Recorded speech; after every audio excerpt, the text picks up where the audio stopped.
धीरे धीरे मचल ए दिले बेकरार कोई आता है। ये गाना इतना खूबसूरत है कि कई बार सुनिए फिर भी दिल नहीं भरता। लेकिन ये कहना ज़्यादा ठीक रहेगा कि लता मंगेशकर जी ने एक से बढ़कर एक गीत गाए। बड़े बड़े संगीतकारों के साथ बड़ी बड़ी फिल्मों में उन्होंने अपनी आवाज़ दी। और सबसे ख़ास बात तो ये रही कि जो भी गीत गाए अपनी शर्तों पे गीत गाए। मोहब्बत की झूठी कहानी पे रोए बड़ी चोट खाई। यानी ये कहना ज़्यादा बेहतर होगा कि लता मंगेशकर को जितनी बार भी सुना जाए दिल नहीं भरता। और सबसे बड़ी बात तो ये है कि लता मंगेशकर जी से अपना गाना गवाने के लिए हर निर्देशक और संगीतकार उनकी हर शर्त मानने को तैयार रहता था। तो लता मंगेशकर जिस कद की थी तो यकीनन उनके जब गाने रिकॉर्ड हुआ करते थे तो बड़े से बड़े स्टूडियो में उनकी रिकॉर्डिंग हुआ करती होगी। लेकिन उनकी ज़िंदगी का एक ऐसा भी गाना है जिस गाने ने उन्हें उनका मुकाम पहली दफ़ा दिया और उसकी धुन स्टेशन के एक बेंच पर बैठ के तैयार की गई।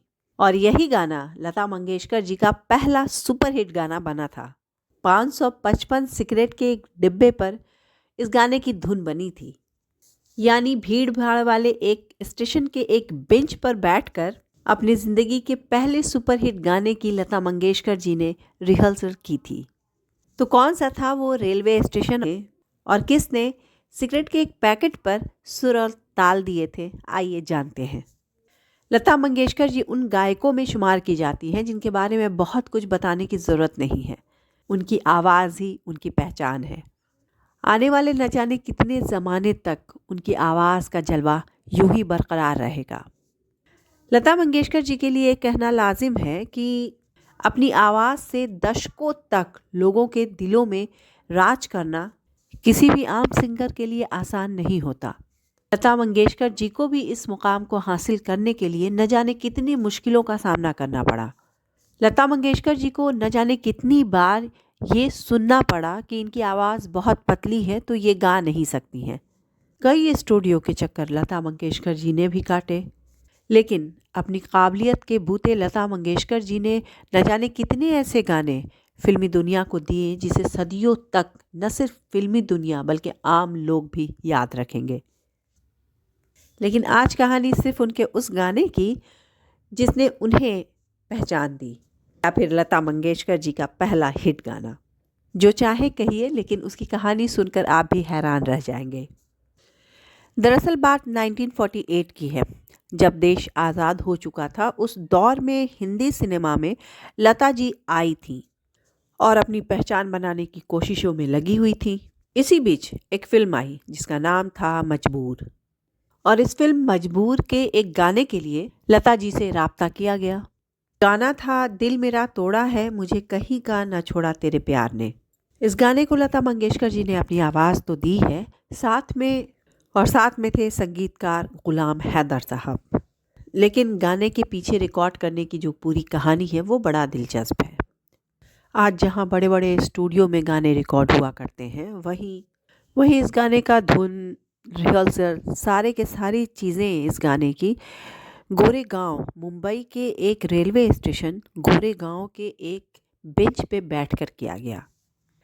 दरअसल कहा जाता है कि गुलाम हैदर साहब फिल्मिस्तान से लौटते हुए बॉम्बे स्टूडियो जाने के दौरान गोरेगांव स्टेशन पर ट्रेन पकड़ने के लिए रुके थे। उनके साथ लता मंगेशकर जी भी थी।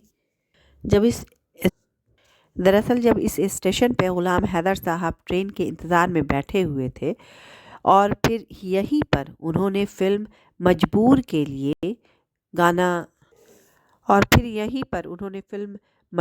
के लिए दिल मेरा तोड़ा गाने की धुन बना डाली।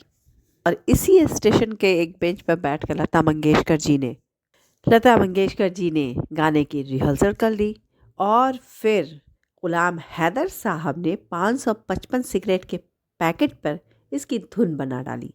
इस तरह से ये गाना उस दौर में बनकर तैयार हुआ और बड़ी बात ये रही कि ये गाना बहुत हिट भी रहा। इसी गाने ने लता जी को एक पहचान दी। जब गाना हिट हो गया तो लता जी को और भी बड़े बड़े गाने मिलने लगे। इसके बाद का तो सफ़र लता मंगेशकर जी का आप सभी जानते हैं। एक से एक बढ़कर बड़े बड़े हिट गाने उन्होंने दिए। तो गुलाम हैदर साहब ने लता मंगेशकर जी के लिए जो बात कही थी कि एक दिन ये बहुत बड़ी गायिका बनेंगी, इनके पीछे पीछे बड़े बड़े डायरेक्टर, संगीतकार वक्त लेने के लिए इनके पीछे पीछे भागेंगे, ये बात बिल्कुल दुरुस्त साबित हुई।